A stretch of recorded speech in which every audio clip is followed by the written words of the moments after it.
Hey, good evening. Thanks for tuning in. I'm Gadi Schwartz coming to you from Los Angeles. And here are the stories we're watching tonight, starting with what could be some major progress on that whole deal about the debt ceiling.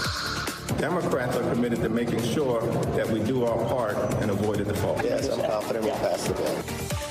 Now, House Republican leaders are meeting tonight to hash out what they'll agree to. And a little bit later this hour, Speaker Kevin McCarthy will be going live to give an update on where things stand right now. And we're also keeping an eye out on rescue efforts that are happening in Iowa. That is where a historic building partially collapsed over the weekend, and 5 people are still missing. They said they had 2 rescue teams, I guess, but they're nowhere to be found. They're not out here. So I don't really know what's going on. It's been a new story every hour. And tonight, in the future of everything, some of the industry leaders in AI are issuing a pretty big warning. It's pretty much the biggest warning you can give against their own creation. And we're not talking about just being careful with AI. They are saying this could lead to humanity's extinction. We're going to break down what that means.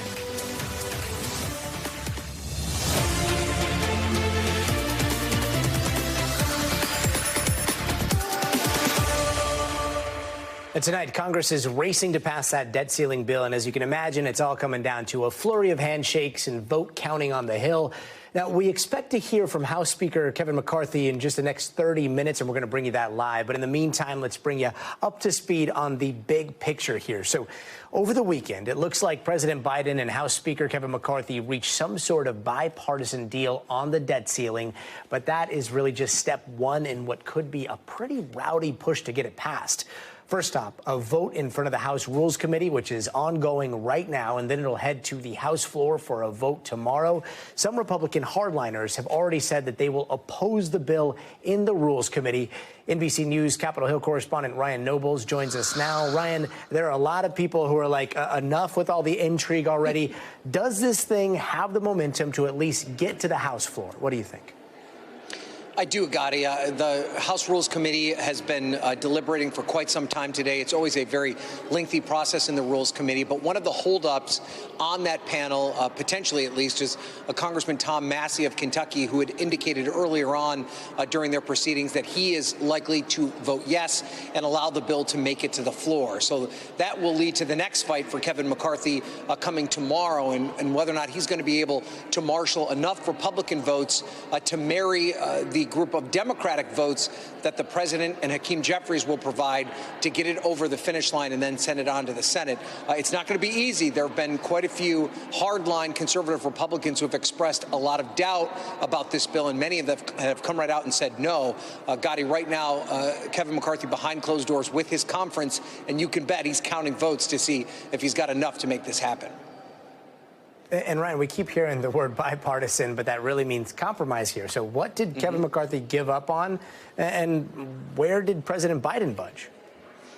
Yeah, you know, what both of these men have said repeatedly, Gotti, since they announced that they had come to an agreement, is that it was not the deal that either of them wanted, that they had to give up in a number of areas in order to get to this place. The first thing that Republicans gave up was the length of the debt ceiling. They have agreed to this process playing out over 2 years, which is not something Republicans wanted. Now, in exchange, President Biden, who you'll remember said that he wasn't going to negotiate at all on the debt ceiling, has agreed to spending caps going into the future of only 1%. They've also agreed to work requirements for some food stamp benefits and things along those lines. So there was definitely concessions made on both sides. You are hearing the conservative members complain a little bit louder than you're hearing the progressive members on the left. But you can bet when the dust settles, and if this makes it through this process ahead of this deadline, you're going to see that both sides are losing votes from the far reaches of their parties, the hard right and the hard left. And ultimately, when you had divided government, Gotti, that's the only way you can get anything accomplished. And all of it playing out pretty late into the night there on Capitol Hill. Ryan Nobles will be checking back with you in just a bit. Thanks so much. Yep. And in Iowa, officials are still searching for 5 people who are missing after a part of a building collapsed over the holiday weekend. Now, 9 people have been rescued from that historic apartment building in Davenport, Iowa. But officials think 2 might still be inside, and one of those could be Ryan Hitchcock. Here's what his cousin had to say earlier today. Ryan wouldn't want anyone else to put their lives at risk to, unfortunately, somebody who probably has not survived. I don't discount that he could be trapped under there miraculously. We've seen some miraculous things, and our God is good. But, you know, we don't want to see any more families lose their lives or anybody else be injured. Heartbreaking words from the family there. Joining us now from Davenport is NBC's Shaq Brewster. So, Shaq, we know overnight a 52-year-old was rescued unhurt hours after the search and rescue missions were called off, right? So what happened there? It's really not clear, Gadi. You know, the mayor almost opened his press conference today by saying that question, by stating that fact, the fact that we don't know how search and rescue crews apparently missed her while she was in that building. Remember, search and rescue teams used dogs. It was an elite search and rescue team. They even used thermal imaging drones to try and make sure that there were no more survivors in that building. And apparently they missed this 52-year-old woman. Now, it is clear there was a rush. There is still a rush to get this building down. Folks are saying, and every official that we hear from talks about how this building is not structurally sound. We heard earlier today in the press conference that it really could come down at any moment. They said at one point, they said, if you leave here, there's a chance that it can come down. So there is a rush to get this down in an orderly fashion, but how it was missed, that is the main question here. And now the question turns to those 5 who are unaccounted for, and that is when you get a hint from officials in terms of the balance that they're trying to weigh, the structural integrity versus that search and rescue. Listen to what we heard and how one official explained that balance. You can't run up to a pile of bricks and rocks and just start throwing things off. As much as we want to get everybody out, and we want to do it right now. Now, there are also those questions of what caused this collapse in the first place. Was any negligence involved? City officials said they are appointing a team. They're working to build a team focused on the investigation. And when I asked if the owner of the building could be criminally responsible, state officials did not rule that out, but they said that will be an answer that they hope they answer after that state investigatory team is built. And Shaq, the building behind you, I mean, so many parts are still standing there. Are people's lives are still inside? I mean, is that where all their possessions are and they just can't go? I imagine that's got to be a very frustrating situation for the community there. Absolutely. All of their possessions inside that building now likely will not get it back. Search and rescue teams, again, are struggling and debating whether even to go inside to check and recover potentially any bodies there. They're not, the specific articles of clothing, the personal possessions are not top priority for search and rescue teams because of the danger there. One thing to note, there was an operation earlier today to retrieve pets, to rescue some pets that were stuck in the building. The city confirming that pets, they didn't give us a specific number, but they did say a number of pets were retrieved. I don't know the specifics of how that operation worked, but we saw the National Humane Society here trying to corral those animals. What a precarious and ongoing disaster there. Shaq Brewster, thanks so much. And meanwhile, in Florida, police are searching for 3 suspects who they think opened fire at a crowded beach on Memorial Day. And that shooting caused complete chaos, sending people running for cover. 9 people were hurt, including a 1-year-old child. Investigators are now asking for help. We do need the community's help. We are looking for 3 individuals who we believe may be related to the shooting. We sent out the pictures of these 3 people who we believe are involved. So we are asking the community to please look at those pictures. If you notice who they may be, recognize anything about them, so please call police. Meanwhile, 2 other people have been arrested so far on firearms charges, and 5 guns have been recovered. And NBC News correspondent Sam Brock joins us now from Hollywood, Florida. Sam, can you give us a timeline here? Does it look like this started with a fight near the beach?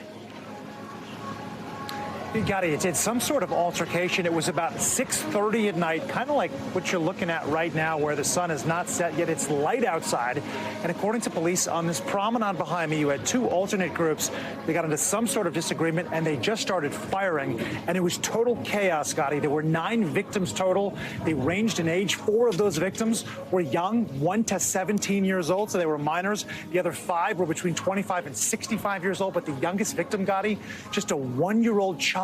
Now, police have made a couple of arrests so far. Those arrests pertain to people who do not actually live in the city of Hollywood, and they were arrested on weapons charges, but not actually firing their guns. Police right now remain very confident and have said they've always had this confidence they'd be able to apprehend everybody who was involved. But for the folks that I interviewed and spoke with today, just people traveling to South Florida from the Northeast or wherever, they talked about people just hiding underneath tables and not knowing what's going on, because in this day and age, when you hear gunfire go off, you don't know what it could be. Is it indiscriminate firing? Is it gang violence? No one really knows, but this is symptomatic of what's going on throughout the country.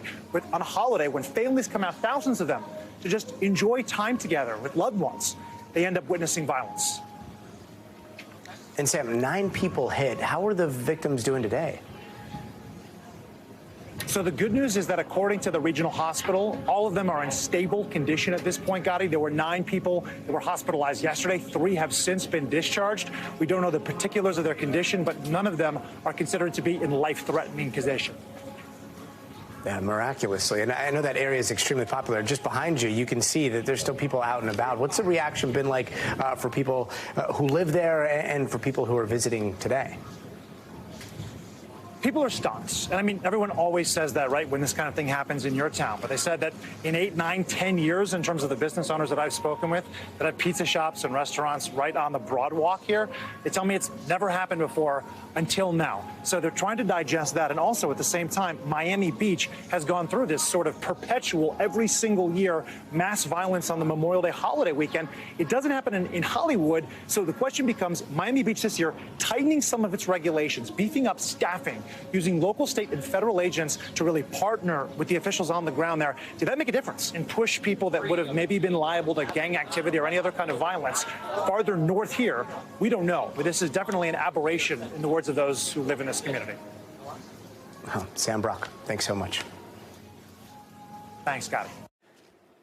And moving now to a national search for a missing 33-year-old. The family of a woman named Nikki Alcaraz says that they are worried and they are desperate for any information on where she is after not seeing her for over 3 weeks. Now, the mom of 2 was on a road trip from Tennessee to California with her boyfriend, Stephen Tyler Stratton, and she was supposed to reach her uncle's house there in Anaheim on May 12th, a trip her sister says she has done hundreds of times. Now, here's what we know happened so far. Nikki and her boyfriend left their house in Tennessee earlier this month, and on May 4th, they apparently got into a fight. A police report shows Nikki with a black eye, and a witness says that Stephen punched her. Stephen claims he was also hit in that report. Then on May 6th, a family friend said they offered to drive Nikki to California, but she said she needed to find Stephen. Nikki was texting her sister Tony on May 8th, but the family has not heard or seen her since until this weekend when Nikki was spotted at a Walmart in Northern California where she apparently sold her phone. NBC's Stephen Romo joins us now. Stephen, Nikki's family says they usually talk to her every single day, right? So she was alive as of this weekend. What do investigators think happened here? Yeah, good news for this family, actually seeing her in this video on Saturday at this kiosk where she sold her phone at a Walmart. The thing that troubles the family, though, is that she seems to still be with her boyfriend, and they were involved in that domestic violence situation, those allegations coming from New Mexico. Investigators say immediately after selling that phone, it appears they both took off together in that same 2013 black Jeep Wrangler that they had been in throughout this trip. Of course, with this history of alleged domestic violence, there's a lot of concern for the safety of each of them, particularly Nikki. And the missing persons case right now only covers Nikki in this situation. We have also talked to Stratton's family.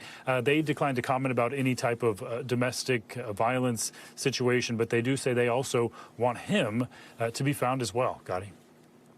Yeah, and Stephen, this caught my eye. Cheatham County's district attorney's office, they requested a nationwide extradition of Nikki's boyfriend. What's the deal with that? Yeah, Ray Crouch, the DA there in Cheatham County, did say that a nationwide extradition to get other law enforcement agencies across the country due to this lengthy trip to try to help and find Stratton and bring him back to Tennessee. He actually had a separate warrant for failure to appear on a parole violation that stemmed from an older theft case that he was dealing with. Just another tool that could be used to try to get other law enforcement agencies to try to track him down. They also want to point out that 2013 black Jeep Wrangler was the last vehicle they were seen in. It had some decals on the back that said Mama Tired on it. It's pretty distinctive. They hope maybe that can help people spot them and track them down, Gadi. Thanks for those details, Stephen. Thanks. We've got much more ahead this hour, including a pretty scary warning when it comes to AI. Some of the biggest names in tech say their own creations could lead humanity to extinction. Yeah, you heard me right, extinction. We've got Jake Ward here to make some sense of all this craziness, so stay tuned. Hey, welcome back. Let's get you caught up in 30 seconds. Investigators are still searching for survivors of a building collapse in Iowa. Officials say 9 people have been rescued so far, but 5 are still missing.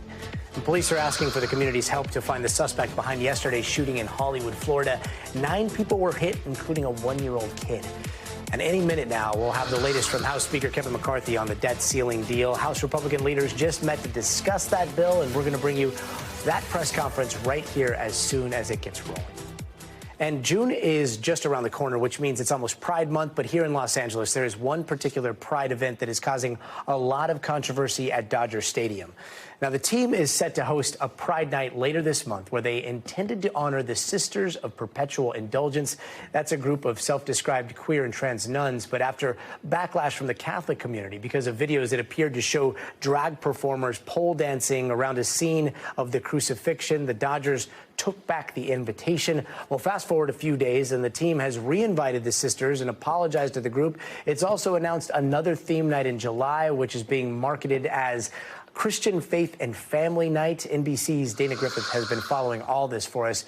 Dana, the Archdiocese of LA has spoken out about this event. I want to pull up what they said. They said the decision to honor a group that clearly mocks the Catholic faith has caused disappointment, concern, anger, and dismay from our Catholic community. Walk us through the back and forth here and how it's all escalated. Yeah, so this all started because the Sisters of Perpetual Indulgence were to be honored at the Pride Night for Dodgers on the 16th. Well, when that video came out, they disinvited them to the event, but because you had a lot of LGBTQ supporters that were saying, well, if you uninvite them, then don't have us come either. So that created a lot of backlash within the community. And so they kind of did a reversal here and said, okay, we now want you to come back. All the players for the different Pride events said, okay, everyone's good. Well, you've got this player now who says, well, I was really offended by that. And here's my way of kind of taking a stance and saying, you know what? I believe that the Christian faith should be respected. The Catholic faith should be respected. And so what he did was he went to the organization to try to get this Christian Faith Family Day expedited. It's something that the team has done for years. And so here we are, essentially. And so Clayton Kershaw, he's a pitcher for the Dodgers. He's the one that's been kind of pushing a lot of this. Did he have anything to say about the backlash, I guess the backlash to the backlash when it comes to the LGBTQ community? Yeah, he was very adamant that he's not against the LGBTQ plus community, but he says, I'm a believer in Christ and Jesus, and I wanted to make that kind of front and center instead of opposing this group, which he says he's only upset about because he believes that they were mocking the Christian faith. He put out a statement during this LA Times article that he says, I don't agree with making fun of other people's religion. So this is not a bash against the LGBTQ community, according to Kershaw, but he wanted to highlight the fact that there's also going to be this other day that they've done prior to the pandemic. It went away, and they were planning to do it again this year, but now they've expedited it, and this was his way of saying, well, this is my response to them being highlighted, and I want to highlight an important day for me and other families, and he's encouraging other people to come out, and that event is going to happen in July. And it looks like this is something that's caught a lot of the rest of the nation into what's going on here, right? So have we seen responses from people around the country when it comes to MLB? We have, and not only with just MLB, but also NHL. There's been a response there because you have a lot of players that did not participate in Pride-themed events because you've got, what was the team? The Florida Panther players, the two brothers, Mark and Eric Stahl, they did not participate in the pre-warm-up because of the LGBTQ-themed jerseys because it went against their faith. And also you've got the Chicago Blackhawks. They decided not having those themed jerseys to wear because they have a Russian player, and there they have these anti-LGBTQ laws. So they didn't want to put their player and other people that are associated with the team in harm's way for wearing those jerseys and participating in these Pride events. So you've got a lot of teams that are trying to come together and support the LGBTQ community, but then you also have players who say this, you know, goes against my faith and I want to respect that, and others who say this could possibly put us in harm's way just because of the ties to Russia. Dana, thanks so much for joining us. Thanks for having me. And coming up, drone attacks in Moscow. A look at the war as it heads beyond the Ukrainian border. Plus, countries all over the world are condemning a new anti-LGBTQ law in Uganda that includes the death penalty. That's all just ahead, so stay tuned.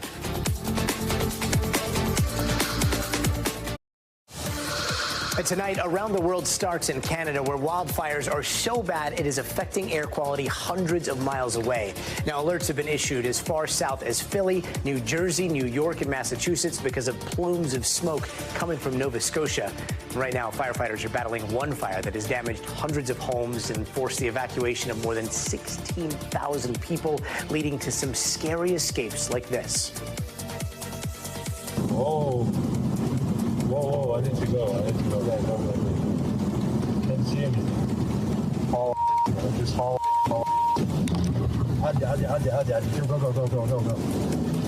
Go. And in Kosovo, a tense standoff is developing between NATO soldiers and demonstrators. Troops with NATO's Kosovo force set up outside of a municipal building today where local Serbs have been protesting daily, and they are demanding changes like the departure of Kosovo police in the northern region of the country. And in Brazil, all eyes are on a summit of South American leaders, which is being hosted by the newly elected Brazilian president, Lula da Silva. In his opening speech today, Lula proposed several ideas, including creating a currency to challenge the dollar. And a judge has sentenced former El Salvador President Mauricio Funes to 14 years in prison for negotiating with gangs during his administration. The prosecutors say the goal was to get the country's powerful street gangs to cut down on crime in exchange for better treatment for the gang's imprisoned leaders. And today, a drone strike in Moscow has shaken the Russian capital, but who's behind it is still up in the air. NBC News foreign correspondent Molly Hunter has more. Hey, Gadi, this is a really big deal, and really the headline today is out of Moscow. Of course, I'm in Kyiv, so all of the information that we're getting is from official Russian government sources, from verified video from our SMG team, who've done a really great job of finding video where we can't actually be, and then from our local Moscow producer actually reporting it out. So earlier today, we understand that President Putin was briefed on a drone attack over the capital city of Moscow. The Russian Ministry of Defense says that 8 drones tried to attack residential buildings. Now, the Russian Ministry of Defense also said they shot down all 8. But in video verified by NBC News, we see these drones flying really low to the ground. Now, we do have a statement from President Putin. He got on TV, Gadi, made a very rare televised address these days, and he said the Kyiv regime chose the path of intimidation of Russian citizens and strikes on residential buildings. This, of course, is a clear sign of terrorist activity. Now, we spoke with senior advisor to President Zelensky over the weekend, and we followed up with him today to get a comment specifically on this attack, because Moscow, Gadi, is blaming Kyiv. They are saying these were Ukrainian drones. This was a Ukrainian operation. Well, Mikhailo Podolyak tonight is saying that Ukraine absolutely did not have direct involvement. He also said that the Ukrainian armed forces were busy protecting the civilian population, because here in Kyiv and really across the country, the terror of the last 4 days, the experience of the last 4 days has been unrelenting. 4 massive aerial bombardments, Gadi, just in the last 3 days. And today, at least one person person was killed, several injured, and a lot of residential buildings were damaged. After drones were intercepted and that damaged debris falls down on the top of residential apartment buildings, on cars, injuring people, as I mentioned before. But we did visit one of these multi-story apartment buildings, huge building, completely gutted. And we spoke with a guy who lived on the 12th floor, who was in the building during that. He talked about a massive explosion, a pressurized explosion. Unclear, though, whether that was debris or that building took a direct hit. Gadi? NBC's Molly Hunter, thanks so much. And the United States is considering punishing Uganda after its president signed an anti-gay law threatening life sentences and even the death penalty. It's prompting the U.S. to issue new travel guidance and reevaluate just how much American aid is going to Uganda. And NBC's Josh Letterman has this story. Life in prison, even the death penalty for being gay? In Uganda tonight, that's reality after President Yoweri Museveni signed one of the world's most draconian anti-gay laws, triggering an international backlash, threats of punishment from the U.S., and fears of other African nations following Uganda into an LGBT crackdown. This is not where I would like to be. This Ugandan LGBT activist had to flee their country, now living in exile. You are arresting us for literally doing nothing, for simply existing, But where are we supposed to go? How did we become refugees in our own countries? The new law punishes gay sex with a life sentence for the crime of promoting homosexuality, 20 years. It was watered down from an earlier version that criminalized merely identifying as LGBTQ. But this version imposes even harsher penalties for what it calls aggravated homosexuality, same-sex relations involving children, people with HIV, or other vulnerable people. When you commit aggravated homosexuality, the law says you shall be liable to suffer death. Museveni!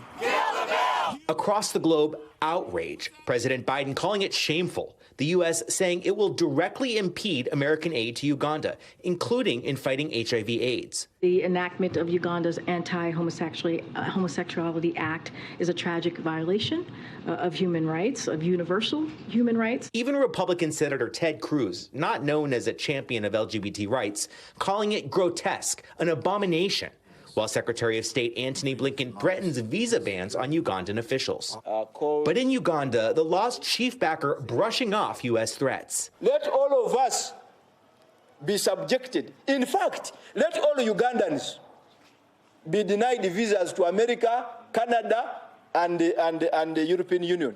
As Ugandan lawyers challenge the law in constitutional court, other African nations may follow Uganda's example. Already, 32 of Africa's 54 nations criminalize homosexuality. Those countries make up nearly half of the 67 countries globally where being gay is a crime. In Kenya, Tanzania, and Ghana, there are campaigns underway to replicate the new Ugandan law. We are delighted to know that Uganda has been able to set the pace. It's a good thing that other countries are also taking up this issue. And China has just launched a new crew into space, including its first civilian astronaut. NBC News foreign correspondent Janice Mackey-Freyer has more from Beijing on how this is a stepping stone from China's mission to the moon. China launched its 11th crewed space mission into orbit today, marking another step in the country's ambitious space program. The Shenzhou 16 blasted off from a launch site at the edge of the Gobi Desert with 3 astronauts on board. About 7 hours later, it docked with the now completed space station called Tiangong. China's the only country with its own space station because it was excluded from the International Space Station back in 2011, largely over U.S. objections to the program's ties to China's military. Now, as the space race expands with commercial exploration, satellite networks, near space technologies, China has been investing heavily to become a space leader at a time when it's also in competition with the U.S. over sophisticated high-tech industries like semiconductors. China's progress and ambition has raised concerns in the U.S. over the possible militarization of space activities. Now, the launches here get a lot of attention in state media. They stir up national pride, but the program is struggling to get international support. Officials with the space agency here reiterated the goal of having Chinese taikonauts, as they're called, on the moon by 2030. They said, quote, "That's not a problem."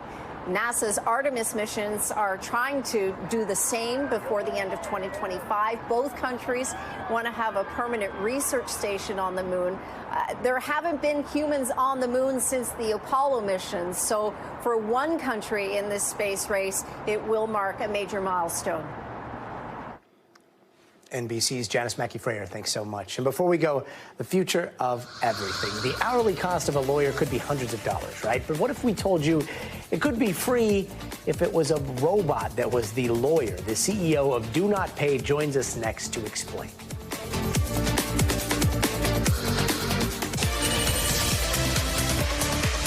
Now, here's a question. What's going to court going to look like in the future? Because when you hear the term lawyer, you think, oh, that's someone who knows the law so well. They passed the bar exam, knows how to argue in front of a judge. They're usually pretty expensive.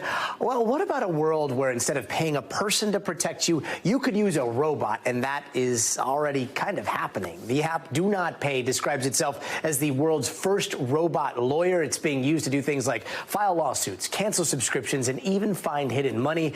And earlier this year, it was scheduled to be used inside of a California courtroom to fight a traffic ticket.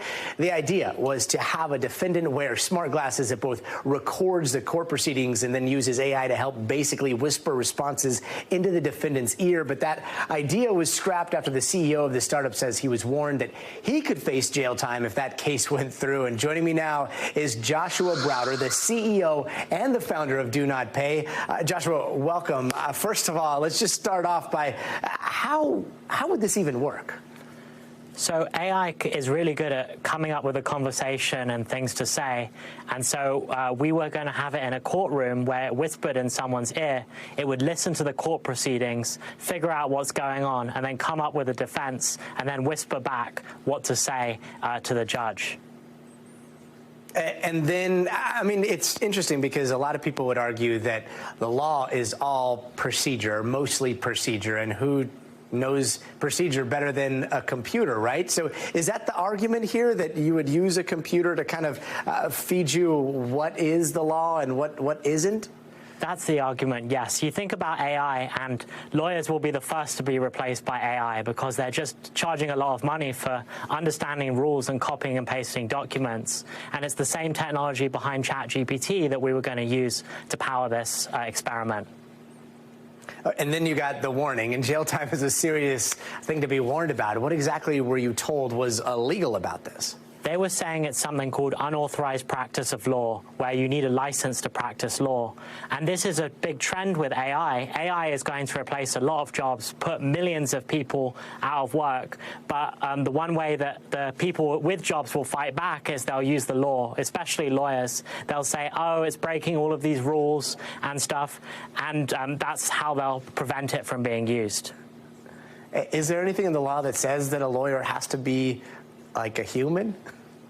There's nothing that says that, but they say it has to have a license. It says a human can't practice law, but the problem for them is AI is not human. They could never have imagined that technology would get so good that it could replace them. I think the first big use case will be consumer rights and simple disputes.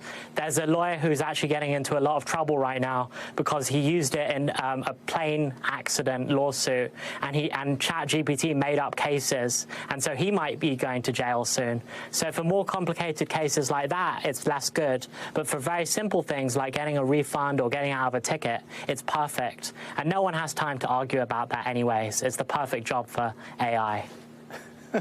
Okay, so let's just play this out for the sake of the argument. Let's say that, okay, we start introducing the ability to have robot lawyers in our ear kind of helping us defend ourselves. And then the next thing you know, people are going up against another robot lawyer that also knows procedure. And then a little bit later, you have judges, robot judges that get involved. And then all of a sudden, all of the wiggle room is completely gone. All of the judicial discretion is completely gone. And a lot of the oversight that could be completely gone too. Like, how do you see things playing out in the next 10 to 15 years?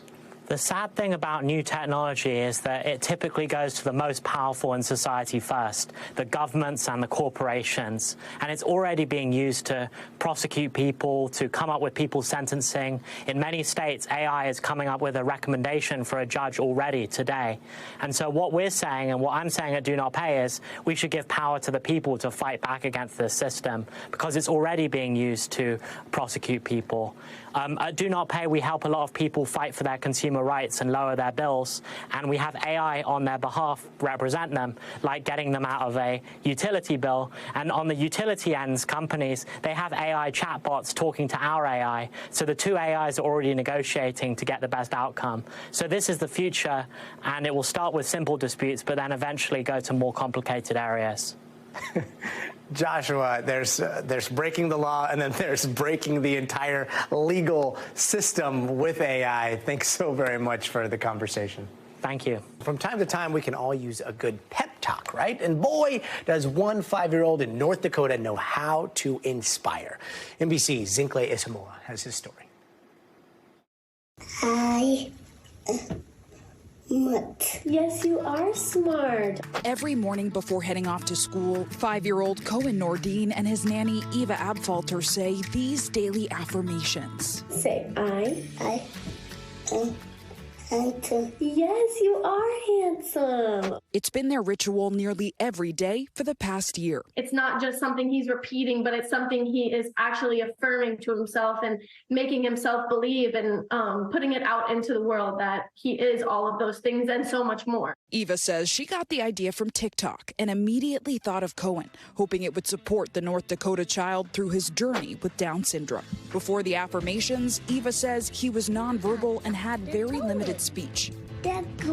Eva encouraging him to practice affirmations, keeping the ritual a secret until Cohen felt ready. Recently, he has just flourished in his speech, and he can say almost all of the words independently. Now, a year since the practice began, Eva and Cohen surprised his mom, Sarah, with this video. Good day. You're gonna have a good day. Yes, you are. What else? I am.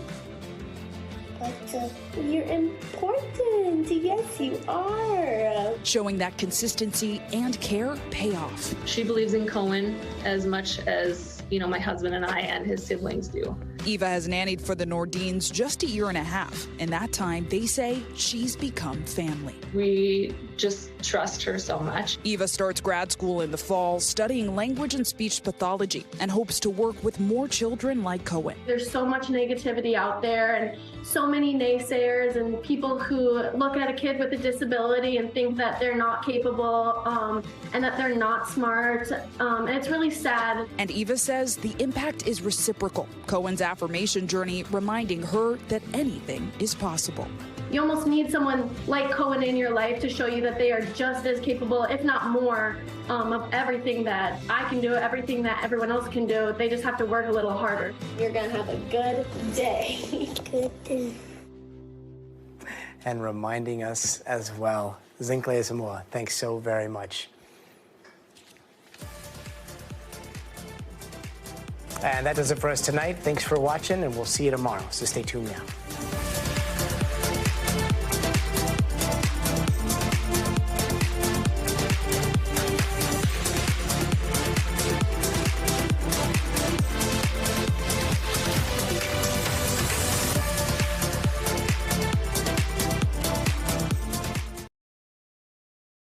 Thanks for watching our YouTube channel. Follow today's top stories and breaking news by downloading the NBC News app.